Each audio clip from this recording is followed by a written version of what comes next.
pastaj dulen që ndoshta edhe nuk janë të sakta që Pakistani do ta ndihmojë këto Iranin në rast të një sulmi me armatim bërthamor nga ana e Izraelit, është problematike që t'i rezistoj. Nëse dështon Irani, target tjetër do t'jetë Turqia. Po përpara se të shkojmë aty tek përballja, kush e bëri diferencën? Çfarë ju surprizoi më shumë nga Irani? Raketa ndoshta të fundit që sipas mediave ka birë apo por edhe mbi gjitha tek armatimi bërthamor, zoti Çakmaku, se ka qenë vitin 2000 që ka nisur pasurimin e uraniumit, por janë 20 e sa vite, çfarë ka penguar që mos e kishte në dorë bombën bërthamore, apo e ka me dorë? Problematika është që ky bllofi izraelit sa i përket pretendimeve iraniane për armatim bërthamor ekziston që afërsisht 40 vite, realisht prej revolucionit islamik i cili ndodhi në vitet e 80-ta, akuzat e Izraelit kanë qenë pa ndërprerje kinse pretendimet e Iranit për armatim nuklear. Këtë blofe kanë përdorur edhe sa i përket Irakut, e dim deklarimin e Netanyahut kur pa deklaruar që perëndimi kontributin më të madh botës do t'ja jepte po nëse e rrezon regjimin e Saddam Huseinit.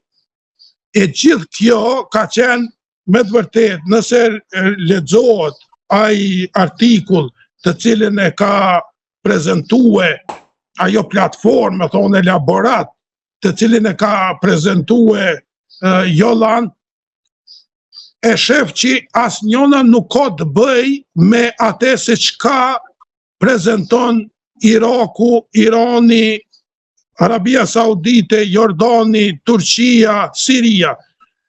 Krejt këto kanë qenë vetëm kamuflime edhe pretendime që bota perëndimore të involvohet krah Izraelit për realizimin e synimit të saj të Izraelit madh. Na e dim që pasurimi i uraniumit sa ka qenë marrëveshja para ndërprerjes nga ana e Donald Trumpit në administratën e parë të cilën e kishte që u tërheq nga marrëveshja nukleare të cilën e patën me Iranin, atëherë pasurimi i uraniumit ka qenë me 3.6, 3.7%. Sot ajo me daljen e Amerikës nga kjo marrëveshje kam rrinë në 60%. Ata veç e kanë kapacitetin e posedimit të materialit nuklear për prodhimin e bombës atomike.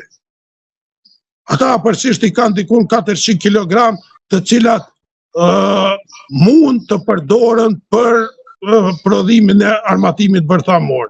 Problematika është që a ka pas synim Irani që të krijoj bombe atomike. Deri tash është dëshmu edhe me raportet të agjencionit i cili bërthamor i cili ka mbikëqyrur teknologjinë apo prodhimin e kësaj energjisë bërthamore, kanë deklaruar që nuk ka vërtetun tendenca për krijimin e armatimit bërthamor. Çdo shtet me gjitha konventat ka të drejtë të shfrytëzojë uraniumin për prodhim jo militar. Ajo në asnjë formë, asnjë pengesë ndërkombëtare, asnjë ligj ndërkombëtar nuk ekziston që shtetet nuk kanë të drejtë të shfrytëzojnë energjinë bërthamore për ekonomi, për gjitha këto. Izraeli me tendencën e vet e ka vu çdo kërkesë të shfrytëzimit të këtyre kapaciteteve energjetike të cilat do të avanconin ekonominë, e ka shty në vijën kinse të pretendimit për prodhimin e armatimit bërthamor. Edhe ajo ja ka dhënë pretekstin edhe mbështetjen perëndimore që të involvohet perëndimi edhe t'i pamundsoj. Mirë po, prapë i kthehem atij elaboratit të cilin ekziston, aty gjitha ngjarjet të cilat kanë ndodhur janë të përshkruar detajisht në atë elaborat. Edhe ajo në mënyrë automatike e qet që kjo tendencë e Izraelit, kinse bota islame po mundohet që të armatoset me armatim bërthamor, edhe ajo ta shkatërrojë Izraelin, janë në vazhdën e krijimit të Izraelit madh, edhe ajo, mirë po, vetë Siria, po edhe Turqia, edhe gjithaj konstalacioni cili po krijohet gradualisht rreth Izraelit, po jep indicje që Izraeli i madh nuk mund të ndodhë. Zoti Çakmaku, Izraeli i madh në mendimin tuaj nuk mund të ndodhë, por kush e mban peng koalicionin islamik? Prap, është shumë ndërlidhur. Krejt stafi ose krejt qeverisjet hebreje prej themelimit të Izraelit e deri më sot kanë punu me gjitha kapacitetet shtetërore, mediatike, ushtarake, të inteligjencës që uniteti i botës islame mos të ndodhë.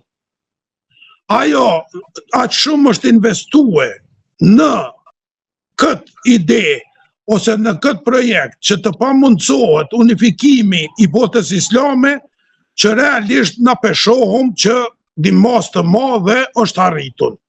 Për shkak se gjitha qeverit të cilat janë vendosur pas luftës së dytë botërore, edhe në periudhat kur janë themelu shtetet e lindjes së mesme, të cilat janë, me thonë, janë përcaktuar kufit pa asnjë parametër, vetëm se janë marrën disa harta edhe janë vizu aty me vija të drejta, pa e marrë parasysh strukturën fisnore të cilat e kanë ato hapësina kulturore, edhe ajo e ka prodhu këtë pamundësi të unifikimit.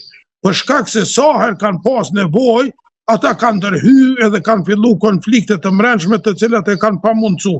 Ne peshohëm Sirin. Në momentin që ka nevojë diçka, ose rebelohen druzët, ose rebelohen alevitët, ose rebelohen kurdët, do me thonë, e pamundson një lloj unifikimi i cili pastaj me një vendim shtetëror do të hynte në një koalicion ose në një bashkëpunim më të gjerë të botës islame. Prandaj, ne duhet të jemi të vetëdijshëm që kapacitetet të cilat janë investuar, që mos të arrihet unifikimi i botës islame, janë shumë të mëdha, po me fillimin e luftës në Gaza, është pa që gradualisht ka fillu unifikimi i popujve të shteteve islame.